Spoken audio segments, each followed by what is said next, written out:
ಸತ್ಯಂ ಶಿವಂ ಸುಂದರಂ ಭಾರತದ ಮೊದಲ ಫಿಮೇಲ್ ಬಾಕ್ಸರ್, 6 ಬಾರಿ ವರ್ಲ್ಡ್ ಚಾಂಪಿಯನ್ ಆಗಿ ಒಲಿಂಪಿಕ್ ಅಲ್ಲಿ ಗೋಲ್ಡ್ ಮೆಡಲಿಸ್ಟ್ ಆದಂತಹ ಮಣಿಪುರದ ಮ್ಯಾರಿಕಾಮ್ ಬಗ್ಗೆ ನಿಮ್ಗೆಲ್ರಿಗೂ ಗೊತ್ತೇ ಇದೆ. ಮ್ಯಾರಿಕಾಮ್ ನ ಜೀವನಾಧಾರಿತ ಬಯೋಪಿಕ್ ತೆರೆ ಕಂಡು ಅಭೂತಪೂರ್ವ ಯಶಸ್ಸು ಕಂಡ ನಂತರ ಭಾರತದ ಎಲ್ರಿಗೂ ಮ್ಯಾರಿಕಾಮ್ ಬಗ್ಗೆ ಗೊತ್ತಾಗುತ್ತೆ. ಭಾರತದ ಎಲ್ಲ ಕಡೆ ಮ್ಯಾರಿಕಾಮ್ ನ ಜೀವನದ ಸ್ಟ್ರಗಲ್ ಬಗ್ಗೆ, ಮ್ಯಾರಿಕಾಮ್ ನ ಸಕ್ಸಸ್ ಪಡೆದ ರೀತಿಯ ಬಗ್ಗೆ ಎಲ್ಲರೂ ಅಭಿನಂದಿಸ್ತಾರೆ. ಕೆಲವು ವರ್ಷಗಳ ಮೊದಲು ಸ್ಟ್ಯಾಂಡ್ ಅಪ್ ಕಾಮಿಡಿಯನ್ ಒಬ್ಬ ಈ ರೀತಿ ಹೇಳುತ್ತಾನೆ, बंदे बायोपिक बन रही है, which is not a bad thing, it's great.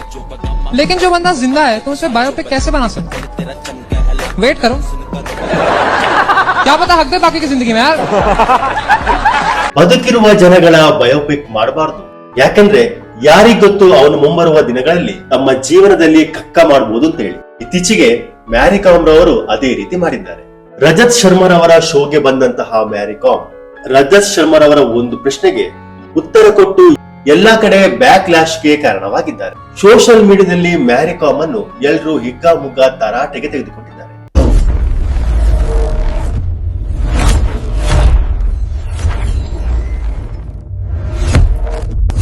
ಹಾಗಾದ್ರೆ ಅಂತದೇನ್ ಹೇಳಿದ್ರು ಮ್ಯಾರಿಕಾಮ್? ರಜತ್ ಶರ್ಮಾ ರವರು ಮ್ಯಾರಿಕಾಮ್ ರವರ ಡೈವರ್ಸ್ ಜೀವನದ ಬಗ್ಗೆ ಒಂದು ಪ್ರಶ್ನೆ ಕೇಳ್ತಾರೆ. सफल होने के बाद, बड़ा बनने के बाद आपने अपने हस्बैंड को डिच कर दिया.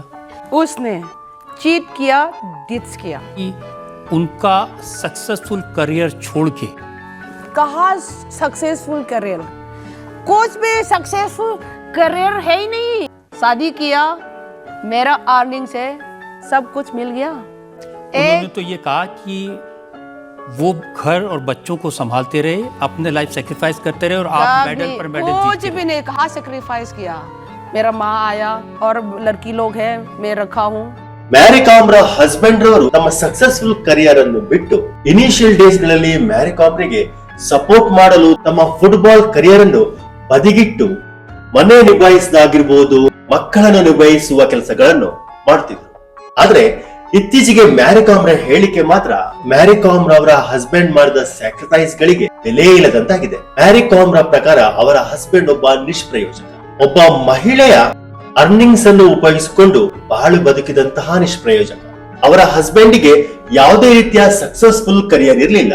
ನನ್ನ ಸಕ್ಸಸ್ ಮತ್ತು ಹಣವನ್ನು ಬಳಸಿಕೊಂಡು ಜೀವನ ಸಾಗಿಸುತ್ತಿದ್ದ ದಡ್ಡ ಅಂತ ಹೇಳಿ ರಜತ್ ಶರ್ಮರವರ ಕಾರ್ಯಕ್ರಮದಲ್ಲಿ ಹೇಳಿದ ನಂತರ ಜನಗಳು ಹಿಗ್ಗಾಮುಗ್ಗಾ ವಿರೋಧವನ್ನು ವ್ಯಕ್ತಪಡಿಸಿದ್ದಾರೆ. ಸಾಮಾನ್ಯ ಜನಗಳಿಗೆ ಮ್ಯಾರಿಕಾಮ್ ರವರ ಈ ಹೇಳಿಕೆಯನ್ನು ಅಕ್ಸೆಪ್ಟ್ ಮಾಡಲು ತೊಂದರೆ ಏನು? ಅವರ ಹಸ್ಬೆಂಡ್ ಬಗ್ಗೆ ಪಾಸಿಟಿವ್ ಆಗಿ ಥಿಂಕಿಂಗ್ ಮಾಡಲು ಕಾರಣಗಳೇನು? ಮ್ಯಾರಿಕಾಮ್ ರವರ ಬಯೋಪಿಕ್ ಬಂದಾಗ ಮ್ಯಾರಿಕಾಮ್ ರವರ ಭುಜಕ್ಕೆ ಭುಜ ಕೊಟ್ಟು ನಿಂತಹ ಪತಿಯ ಜೀವನವನ್ನು ಮ್ಯಾರಿಕಾಮ್ ಚಿತ್ರದಲ್ಲಿ ಪಾಸಿಟಿವ್ ಆಗಿ ತೋರಿಸಲಾಗಿತ್ತು. ಅದು ಸತ್ಯ ಕೂಡ.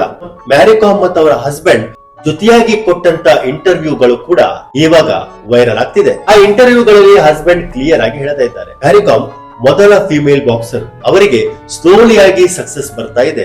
ಈ ಸಕ್ಸಸ್ ಬರುವ ದಿನಗಳಲ್ಲಿ ಮನೆಯನ್ನು ನೋಡಲು, ಮನೆಯ ಮಕ್ಕಳನ್ನು ನಿಭಾಯಿಸಲು ನಾನು ನನ್ನ ಕರಿಯರ್ ಅನ್ನು ಸ್ಯಾಕ್ರಿಫೈಸ್ ಮಾಡಿ ಮ್ಯಾರಿಕಾಮ್ ರವರಿಗೆ ಸಪೋರ್ಟ್ ಆಗಿ ನಿಂತಿದ್ದೇನೆ ಅಂತ ಹೇಳಿ ಆ ಇಂಟರ್ವ್ಯೂ ಅಲ್ಲಿ ಮ್ಯಾರಿಕಾಮ್ ಕೂಡ ಪಾಸಿಟಿವ್ ಆಗಿ ರೆಸ್ಪಾನ್ಸ್ ಮಾಡ್ತಾರೆ. ಹಾಗಾದ್ರೆ ಇವರಿಬ್ಬರ ವೈವಾಹಿಕ ಜೀವನದಲ್ಲಿ ಬಿರುಕು ಯಾಕೆ ಬಿಟ್ಟಿರೋದು? ಮ್ಯಾರಿಕಾಮ್ಗೆ ಸಕ್ಸಸ್ ಬಂದ ತಕ್ಷಣ ತಲೆಯಲ್ಲಿ ಸಕ್ಸಸ್ ನ ನಶ ತುಂಬಿಕೊಂಡ್ಬಿಡುತ್ತೆ. ತಾನು ಬದುಕಿರುವಾಗಲೇ ತನ್ನ ಬಯೋಪಿಕ್ ಇದೆಲ್ಲ ಮ್ಯಾರಿಕಾಮ್ ನ ತಲೆಯನ್ನು ತಿರುಗಿಸಿ ಬಿಡುತ್ತೆ. ತನಗಾಗಿ ಸ್ಯಾಕ್ರಿಫೈಸ್ ಮಾಡಿದಂತಹ ಹಸ್ಬೆಂಡ್ ಒಬ್ಬ ನಿಷ್ಪ್ರಯೋಜಕ ಅಂತ ಹೇಳಿ ಅನಿಸಕ್ ಶುರುವಾಗುತ್ತೆ. ಹಸ್ಬೆಂಡ್ ಇರುವಾಗಲೇ ತಮ್ಮ ಜೂನಿಯರ್ ಬಾಕ್ಸರ್ ಗಳ ಜೊತೆ ಎಕ್ಸ್ಟ್ರಾ ಮ್ಯಾರಿಟಲ್ ಅಫೇರ್ಸ್ ಕೂಡ ಇಡ್ತಾರೆ. ಮ್ಯಾರಿಕಾಮ್ ನ ಈ ಎಲ್ಲಾ ಬಿಹೇವಿಯರ್ ಇಂದ ಬೇಸತ್ತ ಹಸ್ಬೆಂಡ್ ಮ್ಯಾರಿಕಾಮ್ ನಿಂದ ಡೈವರ್ಸ್ ಪಡೆದುಕೊಳ್ಳುತ್ತಾರೆ. ಮ್ಯಾರಿಕಾಮ್ ಕೂಡ ಅದೇ ಬೇಕಾಗಿರುವುದು. ತಾನೊಬ್ಳು ಸಕ್ಸಸ್ಫುಲ್ ಮಹಿಳೆ, ತನ್ನ ಸಕ್ಸಸ್ ನ ಕ್ರೆಡಿಟ್ ಅನ್ನು ಆಕೆ ಹಸ್ಬೆಂಡ್ ಜೊತೆ ಹಂಚಿಕೊಳ್ಳಲು ರೆಡಿ ಇರಲಿಲ್ಲ. ತನ್ನ ಸುಖಕರವಾದ ಜೀವನವನ್ನು, ಮನೆಯನ್ನು, ಮಕ್ಕಳನ್ನು ನೋಡುತ್ತಿರುವ ಹಸ್ಬೆಂಡ್ ಜೊತೆ ಹಂಚಿಕೊಳ್ಳಲು ಆಕೆ ರೆಡಿ ಇರಲಿಲ್ಲ. ಅದಾಗಲೇ ಮಕ್ಕಳೆಲ್ಲ ಬೆಳೆದು ದೊಡ್ಡವರಾಗಿ ಬಿಟ್ಟಿದ್ದಾರೆ. ಇನ್ನು ಈ ಮನ ಕೆಲಸದಾತ ಹಸ್ಬೆಂಡ್ ನ ಅಗತ್ಯ ಆಕೆಗಿರ್ಲಿಲ್ಲ.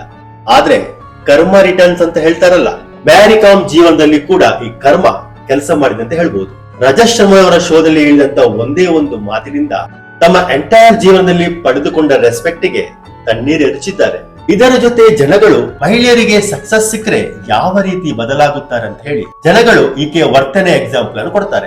ಹೌದು ಕೂಡ, ಒಬ್ಬ ಪುರುಷ ಸಕ್ಸಸ್ಫುಲ್ ಆದ್ರೆ ಅವನ ಹಿಂದೆ ಒಬ್ಬಳು ಮಹಿಳೆ ಇದ್ದಾಳೆ ಅಂತ ಹೇಳಿ ಮಡದಿಯನ್ನಾಗಿರ್ಬೋದು, ಗರ್ಲ್ ಫ್ರೆಂಡ್ ಆಗಿರ್ಬೋದು ಎಕ್ಸಾಂಪಲ್ ಕೊಡ್ತಾರೆ.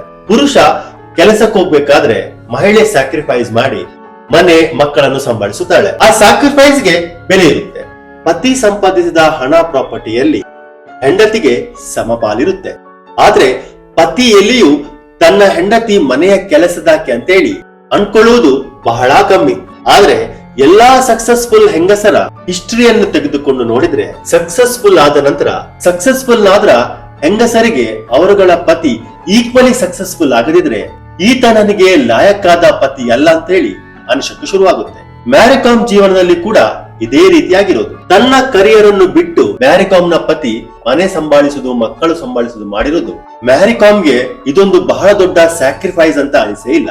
ಅವನಿಗೊಂದು ಸಕ್ಸಸ್ಫುಲ್ ಕರಿಯರೇ ಇರ್ಲಿಲ್ಲ, ಆತ ತನ್ನ ಹಣದಿಂದಲೇ ಮಜಾ ಮಾಡ್ತಿದ್ದ ಅಂತ ಹೇಳಿ ಹೇಳಿಕೆಯನ್ನು ಕೊಟ್ಬಿಡ್ತಾರೆ. ಇವರ ಜೀವನವನ್ನು ಉಲ್ಟಾ ಮಾಡಿ ನೋಡೋಣ. ಒಂದು ವೇಳೆ ಮ್ಯಾರಿಕಾಮ್ ನ ಹಸ್ಬೆಂಡ್ ಸಕ್ಸಸ್ಫುಲ್ ಆಗಿದ್ರೆ, ಮ್ಯಾರಿಕಾಮ್ ಮನೆ ಮತ್ತು ಮಕ್ಕಳನ್ನು ಸಂಭಾಳಿಸುತ್ತಿದ್ರೆ, ಸಕ್ಸಸ್ಫುಲ್ ಆದ ನಂತರ ಮ್ಯಾರಿಕಾಮ್ ನ ಹಸ್ಬೆಂಡ್ ಆಕೆಗೆ ಡೈವೋರ್ಸ್ ಕೊಡ್ತಾ ಇದ್ರೆ ಅಥವಾ ಎಕ್ಸ್ಟ್ರಾ ಮ್ಯಾರಿಟಲ್ ಅಫೇರ್ಸ್ ಇರ್ತಾ ಇದ್ರೆ ತಿರುಗಾಳಿನೇ ಬೀಸ್ತಾ ಇತ್ತು ಅಲ್ವಾ. ಆಕೆಗೆ ಡೈವೋರ್ಸ್ ಕೊಡ್ಬೇಕಾದ್ರೆ ತನ್ನ ಪ್ರಾಪರ್ಟಿಯ ಅರ್ಧ ಭಾಗವನ್ನು, ಆಕೆಯ ಜೀವನಾಂಶಕ್ಕೆ ಬೇಕಾದ ಹಣವನ್ನು ಖಂಡಿತವಾಗ್ಲೂ ತೀರ್ಪು ಬಂದಿರುತ್ತೆ. ನನ್ನ ಪ್ರಕಾರ ಮಹಿಳೆಯರಿಗೆ ಜೀವನಾಂಶ ಕೊಡುವಂತಹ ಈ ಕಾನೂನನ್ನು ತೆಗೆದುಹಾಕಬೇಕು.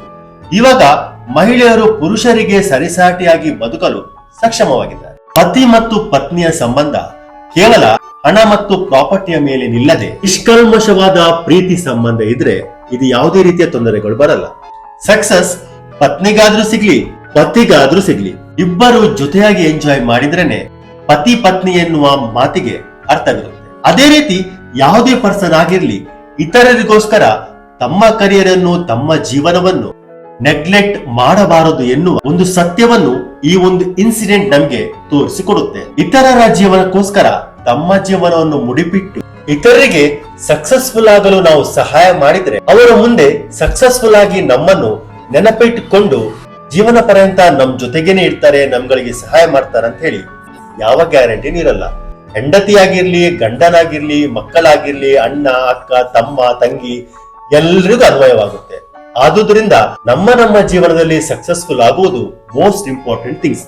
ಬೇರೆಯವರ ಜೀವನ ಸಕ್ಸಸ್ಗೋಸ್ಕರ ನಮ್ಮ ಜೀವನವನ್ನು ಸ್ಯಾಕ್ರಿಫೈ ಮಾಡೋದು ಫೂಲಿಶ್ನೆಸ್ ಅಂತ ನಾನು ಹೇಳ್ತೇನೆ. ನಿಮ್ಮ ಅನಿಸಿಕೆಗಳನ್ನು ಕಮೆಂಟ್ ಮುಖಾಂತರ ತಿಳಿಸಿ. ಜೈ ಹಿಂದ್, ಜೈ ಕರ್ನಾಟಕ.